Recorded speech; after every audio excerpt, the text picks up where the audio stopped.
Wendy and Ian here from Cloud 2020 again, bringing you another Cloud 2020 Insights.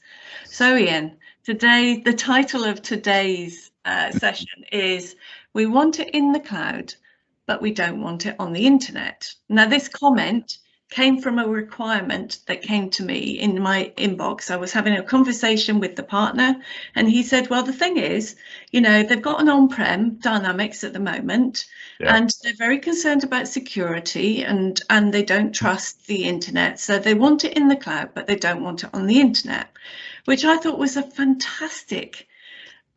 It was just such a brilliant phrase because it did combine all of those things around trust, security, compliance, all of that stuff. And as we know, historically, there have been ways to actually put something in the cloud, but not on the internet. And they would be using Azure space or virtual machines and all of that kind of stuff. But we both know that's not actually a true move to the cloud, is it? And it doesn't bring about with it all of the opportunities for the return on investment and all of the good things you get from being in the cloud.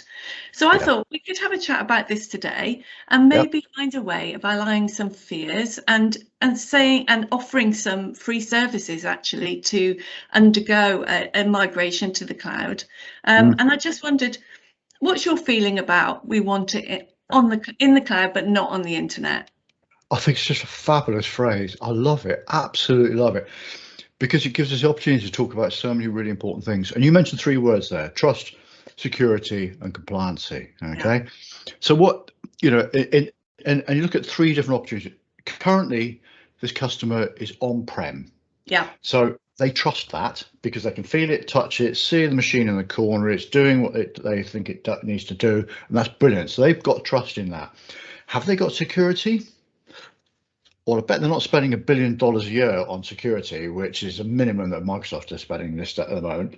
So that's that. And then compliancy, well, yeah, but they're not really moving the compliancy forward because the thing is the on-prem version is not being moved forward in the same rate as a cloud version. So what's the middle ground? Well, the middle ground is in the cloud, but not on the internet. Well, kind of, not on the internet. So take that instance and move it into an Azure environment, as you described. Now, an awful lot of third-party applications, you'll need to do that to get it off that server in the cupboard. Great, that. But again, you still got the same environment. Now, you still got the trust because it's the same thing they've been used to, and it's now just somewhere else, somewhere they can't touch it and see it, but it's still kind of the same thing. But it's still not moving forward because it's still effectively the on-prem version, but just in somebody else's building. The real benefit is when you go right to the other end, which is in the cloud and on the internet, if you want to use that phrase, and that is by migrating from the on-prem into Dynamics 365 or the Power Platform. Because then, let's think about this. We get in security because you get all that security that comes with a Microsoft data center and the updated versions of Dynamics and the Power Platform. Compliancy, again, that's all part built into it and in so many different elements. Microsoft.com/trust, go read. You know, it's all there. So the issue then is trust. Yes. So it's our job now to really explore with a customer where they're missing this trust bit. But I think if you talk about the two environments and go, okay, what happens if you get a power failure? What happens if you get hacked? What happens if the server goes down? You know, all that, you know, okay, so let's compare that to what would happen if you really, really, really move this into Dynamics or the Power Platform. And I think we can convince you to go with that trust.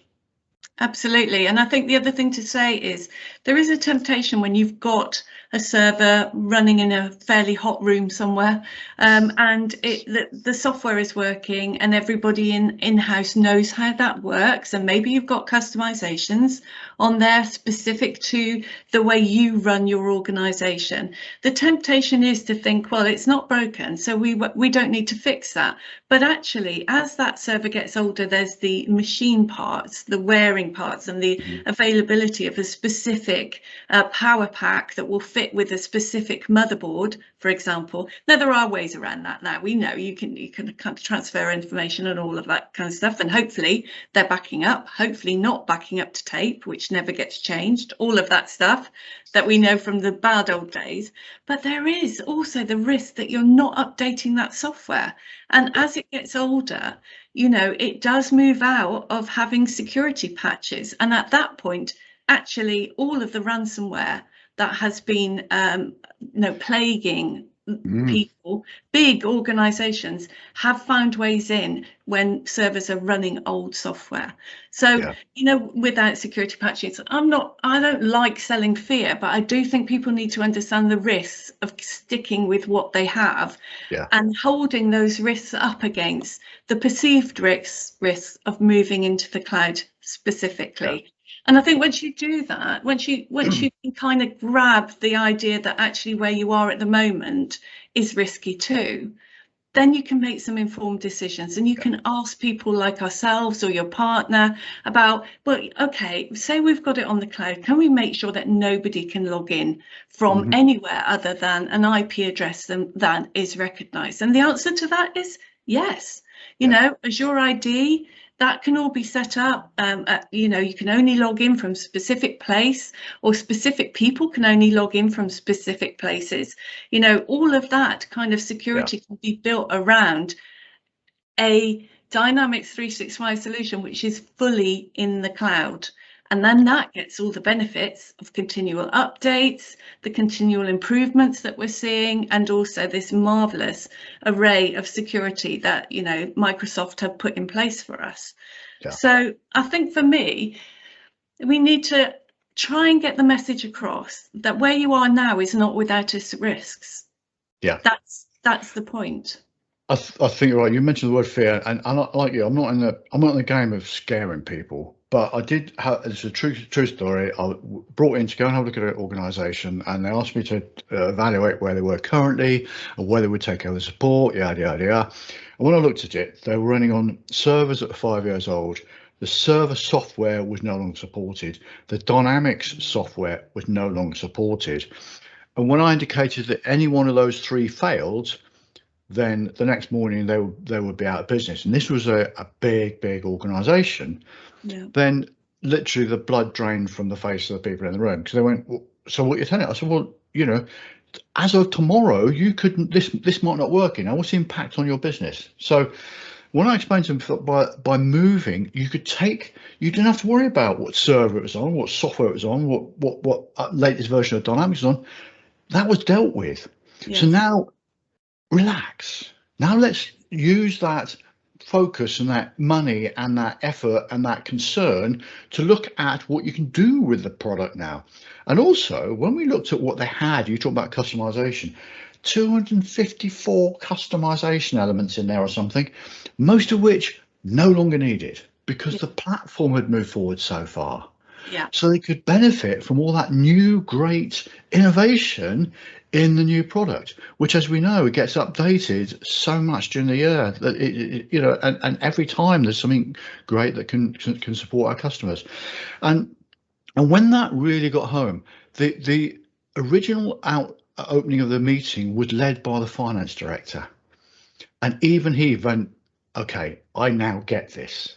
I now get this, because in financial terms, during the conversation, he said, well, I think we'll move to a hosted, and we'll buy the software and what have you. And the IT director said, no, we won't. We're going cloud. And there was a huge discussion. And then eventually the penny dropped, and the FD could really see the business impact that could happen if they stayed with their current mindset, or if they moved. So I say, not a business of creating fear, just being realistic about, well, just take all that stress away, and then use that energy and that creativity to do something special with the product. Yes, thanks, Ian. I mean, that's such a brilliant example of when the penny drops. And I think so Microsoft have put some tools in place for people to work out the value of migrating from on-prem into the cloud. And they actually do offer a specific program which is free, and it's customer size agnostic. So it doesn't matter what size of customer we're talking about here, but there will be 2 to 3 days spent with a Microsoft expert to go through that process and to create some idea of how it might be gone about, what the returns on investment will be, and where the risks and where the benefits are. So there is a program which we can put in play for any resellers out there that've got customers who want to move to the cloud, or any direct customers that we're talking to here who are going, we've been thinking about CRM for a while, we're running something very old, and the person who used to look after our IT services is no longer around. So we need to think about this and get a partner to work with. You know, we're here to help, and Microsoft is also here to help with some free offerings to help you, you know, gain the benefits and understand what the risks and benefits might be for yourselves. So I guess we need to finish here, because this is all we're talking about today. But you know, this is a really interesting subject and something I think we'll probably return to again. Indeed, indeed. But in the meantime, thanks for joining us. It's a pleasure as always to have you here with us. If there are other items you're interested in us discussing, please let us know. All the contact details are at the end of this video, and we'll see you again soon. Thank you.